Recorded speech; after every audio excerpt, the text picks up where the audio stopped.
Ilahi anta maksudi wa ridhaka matlubi a'tini mahabbatak wa ma'rifatak. Bismillahirrahmanirrahim. Assalamualaikum warahmatullahi wabarakatuh.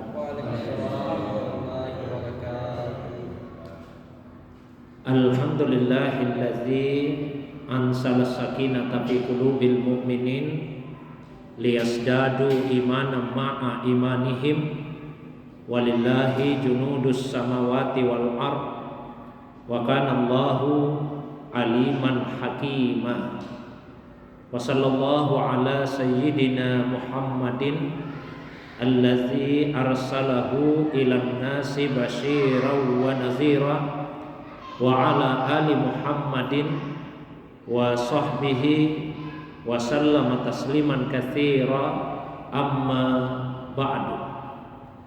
Jamaah maghrib yang semoga dirahmati, dimuliakan oleh Allah Subhanahu wa taala.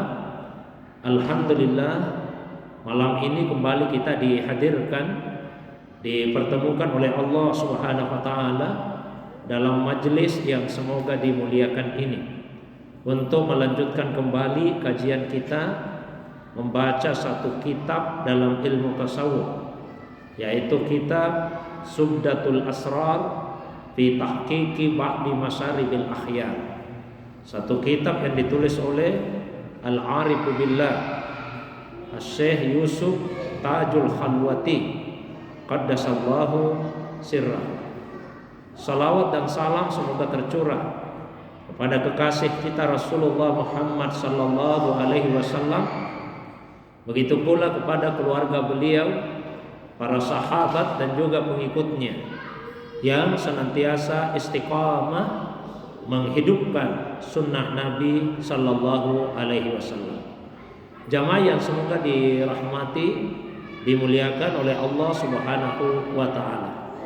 Pertemuan yang terakhir telah kami sampaikan satu perkataan dari Sultanul Aulia Syekh Abdul Qadir Al-Jilani dan juga pernyataan Nabi sallallahu alaihi wasallam yang berkaitan dengan Sayyidina Abu Bakar As-Siddiq radhiyallahu anhu.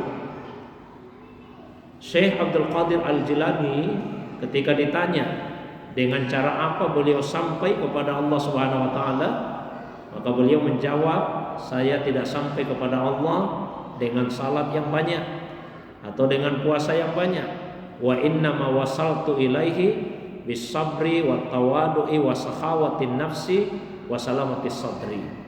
Saya sampai kepada Allah dengan kesabaran, dengan tawadu, sikap rendah hati, dengan sakhawatin nafsi, kedermawanan jiwa, dan salamatis sadri, dengan selamatnya hati, ya, terhindarnya hati dari sifat-sifat yang tercela.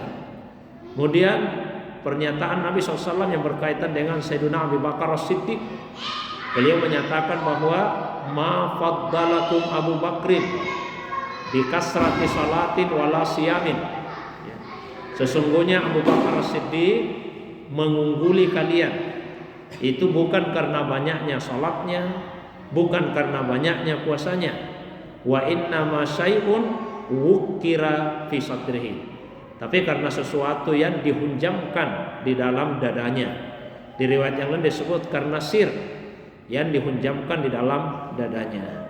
Maka kemudian Syekh Yusuf Al-Makassari Tajul Khalwati mengingatkan kepada kita agar kedua pernyataan tadi tidak disalahpahami. Bukan berarti menyepelekan atau memandang bahwa salat itu tidaklah penting, tapi yang ingin dikemukakan adalah bahwasanya tidak sekedar dituntut dari seorang hamba itu untuk melaksanakan salat secara syariat, secara fikihnya, tapi bagaimana ia memperbaiki hatinya, membersihkan hati dari sifat-sifat yang tercela, menghiasinya dengan sifat-sifat yang terpuji, dan itulah yang akan bisa mengantarkannya kepada Allah Subhanahu wa taala. Itu pertemuan kita yang terakhir. Baik, saya bacakan kembali lanjutan dari kitab Subdatul Asrar ini. Wa qala al-musannifu nafa'anallahu bi ulumihi wa ulumi masyayikhihi wa talamizatihi fid daraini amin ya rabbal alamin. Summa ilahuna raja'na ila aslil maksudi, ya. Wala rabbun ghairuhu ma'budun, ya. Wala rabba ghairuhu ma'budun, wa huwa annahu lamma kana natijatul kulli minal umuril mazkur hasilatun bil abdil lil abdil kamili wal arifil wasili fi'lan wa halan bitahaqquqi suhudit tam wa kamalihi al-am alima wa arifa bi anna la mawjuda ilman wa kashfan alal haqiqah illa Allah ta'ala wa annahu laula zuhuruhu fil kulli ma kana wujudu kulli syai'in. Wa li ajli hadza qala ba'dul muhaqqiqin quddisa sirruhum innahu man qama ibadatal abdi ayya'lama bi annal ma'buda zahirun fil abid wa illa fala yakunu abidan alal haqiqati lidukhuli ala syirkil khafi fa kaifa la yakunu kadzalik wa huwa al abid wal ma'bud wa huwa al abid min haitsul amru minhu wa huwa al ma'bud min haitsul amru yurja'u ilahi au yarji'u ilahi fa'lam zalika wala taghlib fa inna fi zalika masallatul aqdar.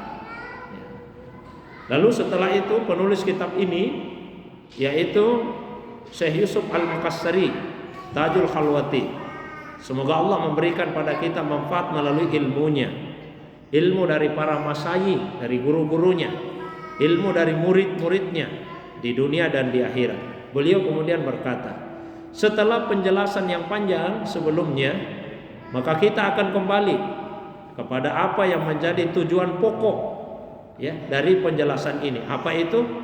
Tidak ada Tuhan yang disembah kecuali Allah Subhanahu wa ta'ala.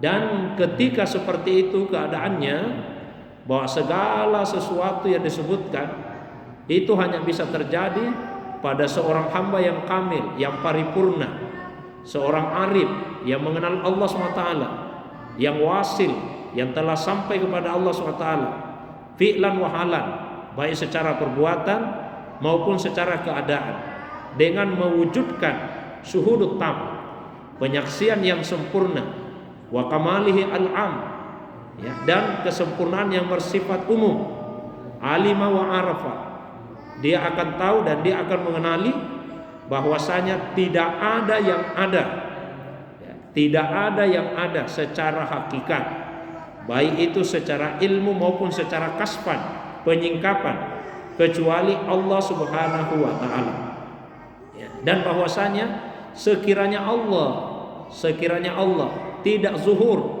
tidak nampak pada semua, maka semuanya tidak akan punya wujud. Oleh karena itulah beberapa ulama muhaqqiqin, semoga Allah mensucikan rahasia mereka, berkata, sesungguhnya seseorang yang benar-benar melaksanakan penghambaannya kepada Allah SWT, maka dia akan mengetahui bahwa yang disembah zahir pada yang menyembah, ya. Jadi yang menyembah zahir pada yang menyembah. Jika tidak seperti itu, maka dia bukan seorang abid, orang yang menyembah yang secara hakikat sebenar-benarnya, karena telah masuk ke dalam dirinya syirik yang tersembunyi. Bagaimana tidak? Wa huwal abid wal ma'bud, dia adalah yang menyembah dan dia adalah yang disembah. Abid, dia yang menyembah dari segi karena urusan itu berasal darinya, dia yang salat, dia yang puasa, dia yang zikir, dia yang baca Quran. Tapi ma'bud dari segi bahwa semua ibadah yang dilakukan itu kembalinya adalah kepada Allah Subhanahu wa ta'ala. Maka ketahuilah itu, ya. Beliau ingatkan dengan sangat tegas, jangan sampai keliru, karena sungguh banyak kaki-kaki yang tergelincir, ya.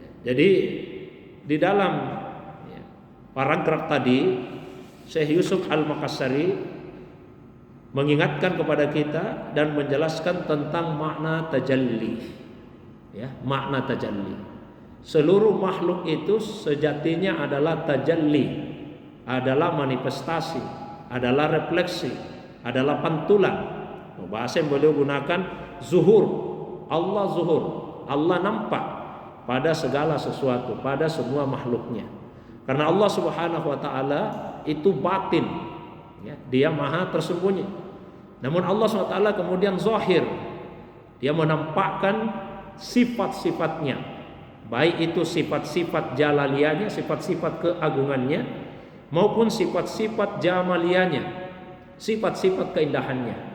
Maka sesungguhnya semua makhluk itu adalah mazhar, adalah penampakan atau tajalli dari Allah Subhanahu wa taala. Baik tajallinya dalam bentuk sifat keindahan maupun dalam bentuk sifat keagungan. Misalnya keindahan, kita melihat bulan, ya, kita melihat bintang gemintang, itu semua adalah tajalli Allah SWT yang menunjukkan sifat-sifat keindahan Allah Subhanahu wa taala. Tapi misalnya kita melihat kebakaran yang hebat, kita melihat bencana, kita melihat gempa, itu juga adalah zuhur atau mazhar, adalah tajalli dari sifat-sifat jalaliyahnya Allah SWT, sifat-sifat keagungannya. Ketika seorang hamba melihat sifat-sifat jamaliyah, sifat-sifat keindahan Allah SWT, maka yang tumbuh di dalam hatinya adalah raja, pengharapan yang besar kepada Allah Subhanahu wa taala. Ya, ketika kita misalnya melihat bagaimana nelayan yang bisa menangkap ikan dalam jumlah yang banyak, petani yang panen, alhamdulillah dalam jumlah yang besar, itu semua adalah sifat-sifat jamaliyah, keindahan Allah Subhanahu wa taala. Kita melihat anak-anak yang tumbuh sehat, ya. Kita melihat semua keindahan-keindahan di dunia ini adalah mazhar dari keindahan Allah Subhanahu wa taala. Yang tumbuh di hati adalah pengharapan. Tapi sebaliknya, ketika kita melihat mazhar dari sifat jalaliyah, sifat keagungannya Allah Subhanahu wa taala, maka yang muncul di dalam hati itu adalah khauf, rasa takut kepada Allah. Kita mendengar saja suara petir, kita mendengar suara guntur, suara guru, ya, timbul di dalam hati kita rasa khauf, rasa takut kepada Allah SWT. Karena itu adalah mazhar dari sifat jalalnya Allah, sifat keagungan Allah Subhanahu wa taala. Sehingga ketika mendengar suara guntur tidak boleh mencaci maki, tidak boleh kita marah-marah, ya. Yang diajarkan adalah bertasbih, ya, dengan membaca subhanalladzi yusabbihur ra'du bihamdihi wal malaikatu min khifati. Maha suci Allah yang guntur saja bertasbih memuji Allah Subhanahu wa taala. Begitu juga para malaikat karena rasa takutnya kepada Allah Subhanahu wa taala. Nah, kemudian begitu juga ketika seorang hamba melakukan ibadah, maka dia mesti memahami bahwa dia yang beribadah, tapi sebetulnya semua ibadah itu akan kembali, ya, kepada Allah Subhanahu wa taala. Karena siapa yang memberikan kepada kita, Pak? Alhamdulillah misalnya kita bisa salat maghrib ini berjamaah. Tapi siapa yang memberikan pada kita kemampuan untuk melaksanakan salat maghrib? Siapa yang menggerakkan hati kita untuk datang ke masjid ini? Apa kita sendiri? Bukan. Allah Subhanahu wa taala yang menggerakkan hati kita untuk datang ke masjid. Allah Subhanahu wa taala yang memberikan kepada tubuh kita kemampuan sehingga kita bisa beribadah. Maka semua perkara ibadah sejatinya kembali kepada Allah Subhanahu wa taala. Nah, itu yang dimaksud. Beliau ingatkan jangan keliru memahami, karena banyak kaki-kaki yang tergelincir. Kaki yang tergelincir misalnya ketika ada ungkapan bahwa yang menyembah dan yang disembah satu saja, itu juga. Beliau tidak mengarahkan ke sana. Beliau tetap membuat pemisah, ya, bahwa seorang hamba dia adalah abid, dia adalah hamba karena urusan ibadahnya darinya. Tapi hakikatnya semua kembali kepada Allah Subhanahu wa taala. Jamaah yang dirahmati dimuliakan oleh Allah SWT. Summa innahu aidan yang bagi lahu aidan ayya'lama wa ya'rafa wa ya'rifa kullama tawajjaha ila syai'in ayyi syai'in ma wajadal haqqa ta'ala zahiran wa muta'ayyinan wa mutajallian alaihi wa lahu fihi bitajalli al-ijad wal khalqi umuman wa bitajalli al-khususi ala kulli ahadin asbaqabiliyatihi khususan fa'lam zalika. Nah, kemudian kata beliau, seyogyanya juga seorang hamba itu mengetahui dan memahami bahwasanya setiap kali pandangannya mengarah kepada apapun. Jadi setiap kali pandangan kita mengarah kepada apapun, maka yang didapatkan, yang dilihat adalah Allah Al-Haq, yang zahir, yang nampak. Allah yang muta'ayyin, Allah yang mutajalli, ya, yang merefleksikan, ya, yang menampakkan dirinya, yang memantulkan dirinya. Ini yang disebut dengan tajalli al-ijad wal khalqi secara umum. Saya pernah menyampaikan bahwa tajalli yang dibahas di dalam kitab Subda ini ada 3 macam. Ya, tajalli umumi atau tajalli ijad wal khalq, kemudian tajalli khususi. Ini beliau sebut juga, dan ada satu tajalli aini. Ya, tapi saya hanya diizinkan untuk menjelaskan 2 saja. Tajalli ijad wal khalqi atau tajalli umum dan tajalli khususi. Tajalli aini tidak ada izin bagi kami untuk memberikan penjelasan tentang itu. Apa yang dimaksud dengan tajalli umumi atau tajalli penciptaan itu?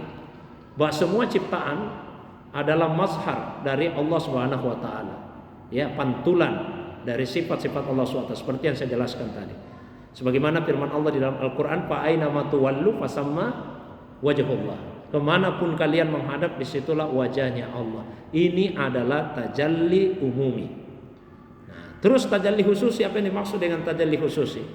Ini saya jelaskan ketika memberikan penjelasan ungkapan yang berbunyi, ya, al-insanu sirri wa ana sirruhu. Manusia itu kata Allah adalah rahasiaku dan saya adalah rahasianya. Jadi manusia kata Allah rahasiaku dan saya adalah rahasianya. Ada 2 penjelasan yang dikemukakan oleh Syekh Yusuf Al-Makassari Tajul Khalwati dalam kitab Subda ini. Saya sebutkan satu saja. Bahwa yang dimaksud dengan manusia itu adalah rahasiaku, yaitu ketika ada seorang hamba yang selalu hadir di dalam hatinya sifat-sifat Allah Subhanahu wa taala, yang selalu berzikir, maka hamba tersebut menjadi rahasianya Allah, karena Allah Subhanahu wa taala senantiasa hadir di dalam dirinya. Ketika ada seorang hamba yang seperti itu, maka Allah akan menganugerahkan kepada hamba itu sifat-sifat Allah Subhanahu wa taala. Allah yang Rahman kemudian akan memberikan kepada hamba tersebut sifat-sifat pengasih, sehingga dia menjadi orang yang pengasih. Allah yang Rahim kemudian akan menganugerahkan kepada hamba itu sifat-sifat penyayang, sehingga dia menjadi orang yang penyayang. Allah yang Afu, yang Maha Pemaaf, ya. Allah yang Ghafur, Allah yang Maha memberi ampunan, akan menganugerahkan sifat-sifat pemaaf, sifat-sifat pengampun kepada hamba tersebut, sehingga sifat-sifat Allah SWT ada pada dirinya. Itulah yang dimaksud oleh Nabi SAW, takhallaku bi akhlaqillah. Berakhlaklah kalian dengan akhlaknya Allah Subhanahu wa taala. Jadi berakhlaklah kalian dengan akhlaknya Allah Subhanahu wa taala. Maka ketika itu hamba tersebut menjadi rahasianya Allah. Nah, itu yang dinamakan dengan tajalli khususi. Ya, Allah menampakkan sifat-sifatnya pada akhlak hamba yang senantiasa mengingatnya itu. Nah, itu tentang tajalli khususi. Itu sesuai dengan tingkat penerimaan hamba terhadap sifat-sifat Allah tersebut. Fa'lam zalika. Summa yanbaghi lahu aidan ayya'lama wa ya'rifa bi annal qiblata arba'atun ala maqala ba'du ahli zauqi min ahlil ilmi wal ma'rifati. Kemudian seyogyanya juga baginya, bagi seorang hamba untuk mengetahui dan mengenali bahwa kiblat itu ada 4 macam. Jadi kiblat ada 4 macam, sebagaimana yang disampaikan oleh para ahli zauq, ahli rasa, ahli hikmah, dari ahli ilmu dan ahli ma'rifah. Jadi menurut sebagian para ulama, ahli rasa, ahli tasawuf, kiblat ada 4 macam. Apa saja itu? Wal ula, kiblat yang pertama, wal ula minha, yaitu yuqalu laha kiblatul amal, kiblatnya amal. Ini kiblat pertama, kiblatnya amal. Wasaniyatu yuqalu laha kiblatul ilmi, yang kedua disebut dengan kiblatnya ilmu. Wasalisa yuqalu laha kiblatus sir, yang ketiga dinamakan dengan kiblatnya sir. Warabi'atu yuqalu laha kiblatut tawajjuh, dan yang keempat disebut dengan kiblat tawajjuh. Kiblat kita menghadap. Jadi ada 4 kiblat. Yang pertama tadi kiblat amal. Fa amma kiblatul amali fa musarrahatun fi ayati fawalli wajhaka satral masjidil haram fala tasihus salatu illa bil istiqbali ilaiha zahiran sawa'un kanal musalli arifan au jahilan fa hadhil kiblatu yuqalu laha kiblatul awam faqad takunu hadhil kibla ba'idatan anil musalli au qaribatan minhu bi'tibari makanihi wa qad takunu min jihati mahsusa imma minas syarqi au minal gharbi au minal janub au minas simal fa ya'rifu kullu ahadin minal awam hazihil kiblah fafham. Yang pertama kiblat amal. Kiblat amal itu ditegaskan di dalam ayat di surah Al-Baqarah. Allah berfirman, "Fawalli wajhaka syatral masjidil haram." Maka hadapkanlah wajahmu ke arah al-masjidil haram, ke Ka'bah. Ka'bah itu kiblatnya amal. Salat tidak sah kecuali dengan menghadap ke Ka'bah. Itu kiblatnya amal.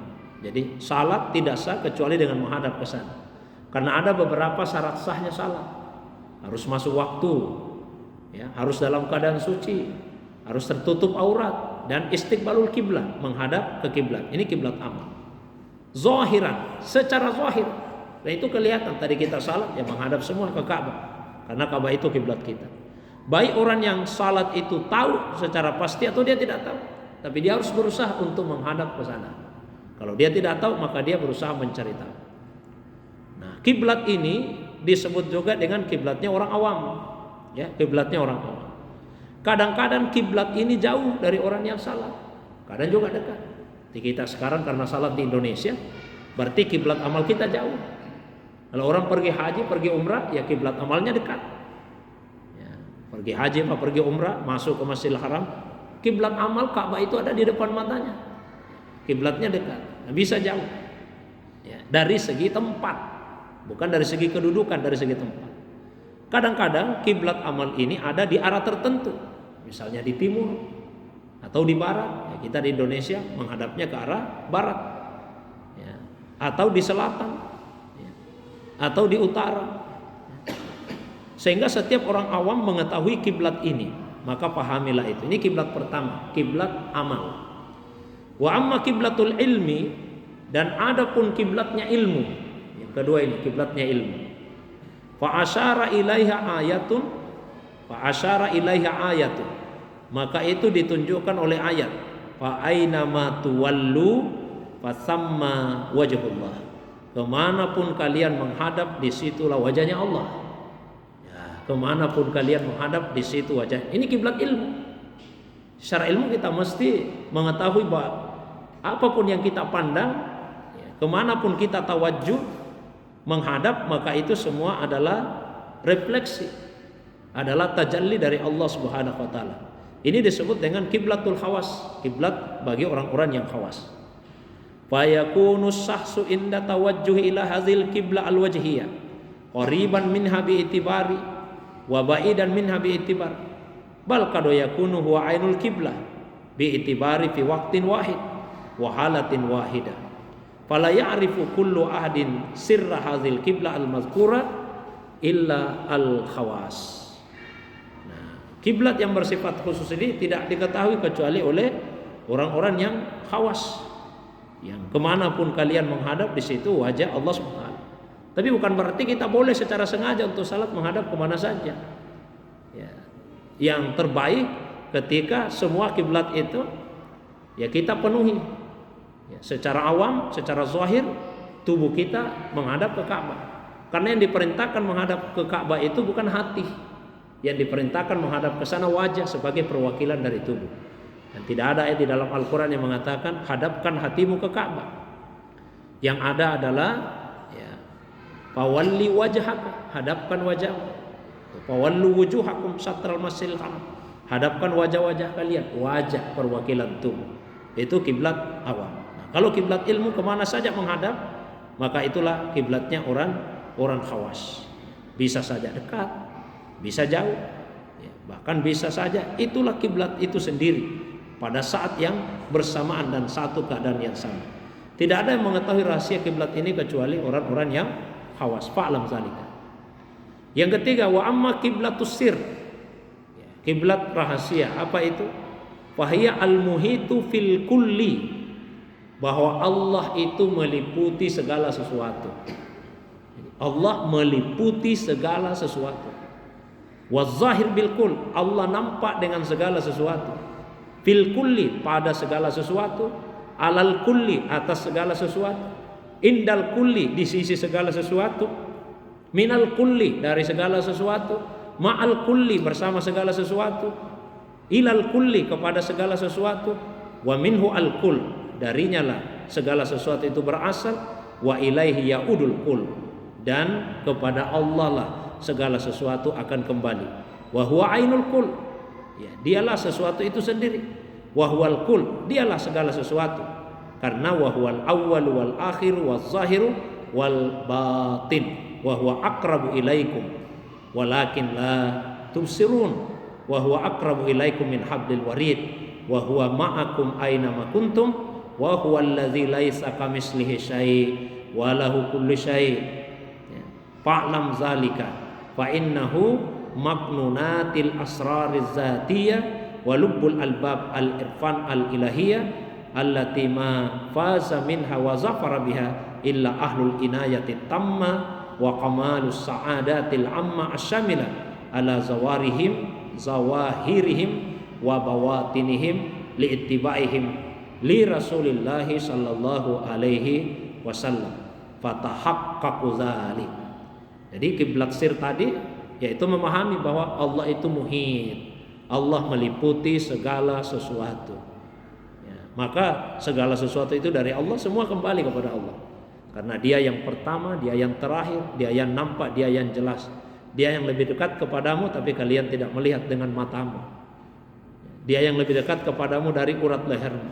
Dia bersama kalian di mana saja kalian berada. Tapi dia tidak ada sesuatu yang menyerupainya. Maka ketahuilah itu. Karena inilah kandungan asrar zatiyah, ya, rahasia diri. Dan inilah inti dari inti al-irfan al-ilahiyah, pengetahuan ketuhanan, yang tidak akan diperoleh kecuali ahlul inayah at-tammah. Ya, kalau kiblat pertama kiblat awam setelah beliau, kiblat kedua kiblat khawas, kiblat yang ketiga ini untuk ahlul inayah at-tammah, ahli inayah yang sempurna wa kamalis sa'adatil ammah.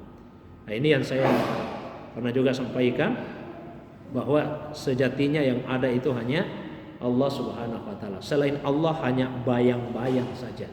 Bayang-bayang saja. Nah, kiblat yang terakhir. Wa amma kiblatut tawajjuh, adapun kiblat tawajjuh itu fahiyal mu'abbaru anha bil qalbi sanubari. Itulah yang diistilahkan dengan hati sanubari. Al-muqabil lil qalbil hakiki, yang berhadapan dengan qalbul hakiki. Al-musyaru ilahi fi hadis, yang ditunjukkan di dalam hadis, qalbul mu'min arsyullah. Qalbul mu'min arsyullah. Hatinya orang yang beriman itu adalah arasnya Allah Subhanahu wa taala. Nah, jamaah maghrib yang dimulai salat. Sebagai kesimpulan, itu sederhananya pertemuan kita malam ini, satu, tajalli ada 3 macam. Tajalli umum, tajalli khusus, tajalli aini. Tajalli umum artinya meyakini bahwa semua makhluk itu adalah tajalli, adalah pantulan, adalah refleksi dari sifat-sifat Allah Subhanahu wa taala. Kemudian tajalli khusus yaitu ketika ada seorang hamba yang senantiasa zikir, senantiasa mengingat Allah dalam hatinya, maka Allah kemudian menganugerahkan kepadanya sifat-sifatnya. Itu artinya Allah tajalli, ya, tajalli kepada orang tersebut dalam bentuk akhlak-akhlak yang baik. Nah, tajalli ini saya bahas. Kemudian kiblat ada 4 macam. Ada kiblat awam yaitu Ka'bah. Kesitulah tubuh kita menghadap. Lalu yang kedua ada kiblatnya ilmu. Ya, ada kiblatnya ilmu. Fa aina ma tuwallu fasamma wajhullah. Kemanapun kita menghadap, di situ wajah Allah Subhanahu wa taala. Lalu kemudian ada kiblatnya sir, ya. Kiblatnya sir. Kiblat sir itu adalah bahwa Allah muhitun bikulli syai. Allah meliputi segala sesuatu. Dan yang terakhir yaitu kiblat tawajjuh. Kiblat tawajjuh adalah hati sanubari. Yang dimaksud di dalam hadis qalbul mu'min arsyullah. Hatinya orang yang beriman adalah arasnya Allah Subhanahu wa taala. Tapi sekali lagi saya kembali mengingatkan apa yang beliau kutip, jangan keliru. Jangan sampai kemudian ada yang beranggapan kita boleh salat menghadap kemana saja, penting Allah hadir biar kita tidak menghadap. Tidak boleh dilakukan secara sengaja. Jadi keempat kiblat tadi mesti dilakukan secara simultan, secara akumulatif ketika seseorang beribadah kepada Allah Subhanahu wa ta'ala. Saya kira itu pengantar kajian kita. Seperti biasa, kalau ada yang ingin didiskusikan, ada yang ingin ditambahkan, baik yang berkaitan dengan pengantar tadi atau masalah agama yang lain di luar dari apa yang saya sampaikan, saya persilakan kepada jamaah sekalian. Demikian untuk sementara. Wa ilallahi turja'ul umur. Wassalamualaikum warahmatullahi wabarakatuh.